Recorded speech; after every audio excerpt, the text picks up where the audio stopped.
Alright, what's up guys, it's Epic BMX Edit, and this is going to be part 2 on how to build a BMX bike.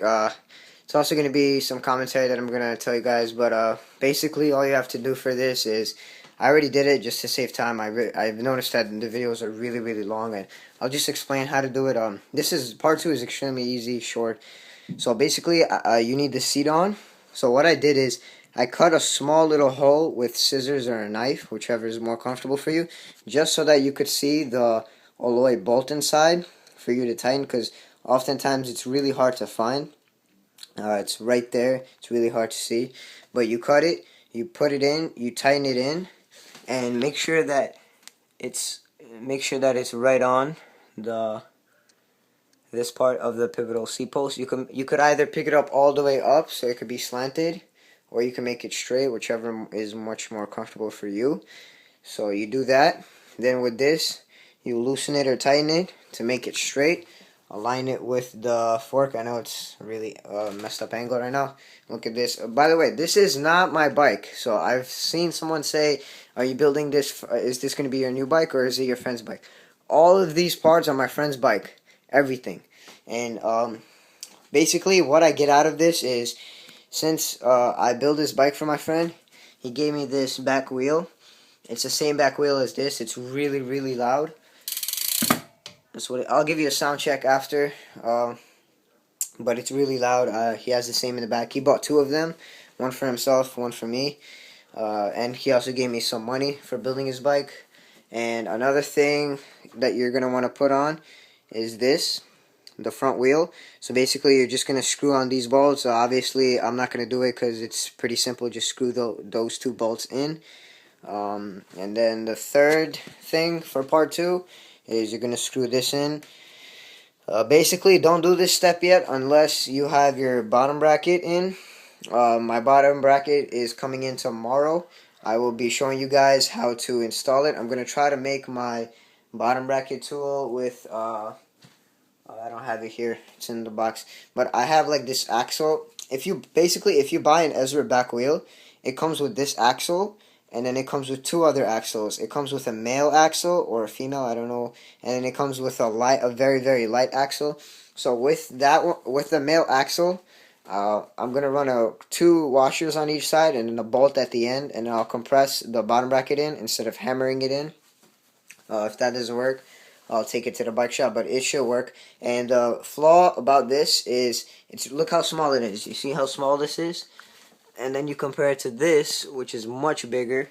Reason being is, this is a Maltese bottom bracket. It's very new. It's new. I doubt that anybody rides with a Maltese bottom bracket. Maybe like 5 people in the whole world. I'm just exaggerating, but it's around there. Actually, not a lot of people even have this frame.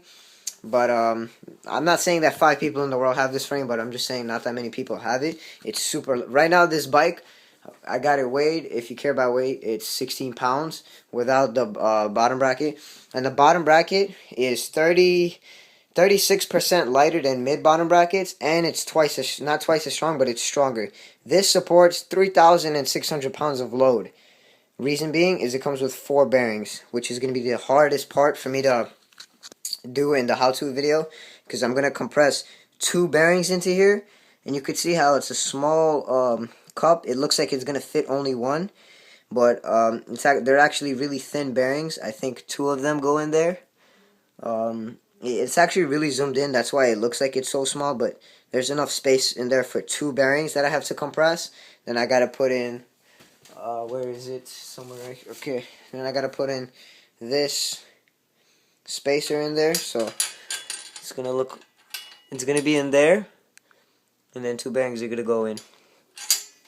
And yeah, so it weighs 16 pounds right now without the bottom bracket, without the cranks, without the chain, and without the grips, if you count that. But overall, it's gonna be like 19 pounds, 20 pounds max. I really don't. I guess my friend does care about weight. That's why he bought these parts, and I really like how the bike looks and everything. And this is the cranks that I will be installing, just in case you ask. They're Eastern Motley cranks. Come with a spindle and everything. It's all greased up. So yeah, I'm gonna go get some sleep. I worked on this bike today. And tomorrow I'm going to be putting in the drive and everything, the bottom bracket, everything. Should come tomorrow. And yeah. Oh, by the way, I got my back wheel today. I got the Odyssey Quadrant rim in black, and I gave it to the bike shop to lace it up because last time my friend laced it up, he did a good job, but it was untrue. So I don't care about spending $35. I do know how to lace up a rim. It's just I would rather a bike shop do it because they put like this special type of lube or whatever on the spokes, and they have more experience than me on wheels. So I'm not too good with lacing up wheels, which is why I have my old one there. So they're gonna do it for me. And by next week, I should be going back with a free coaster. Oh, one more thing. This is actually a bonus. A lot of you guys are about to ask me. This is a cassette. I've been writing it for a week. And if you're going to ask me if a free coaster or cassette's better, I would say that free coasters are more fun. But I really, really love riding with this hub. And I'll show you why. I'm going to lift up the bike right now. 1 second. And I'm going to do a sound check on this hub. So I'm going to put the camera down and listen to how the hub sounds.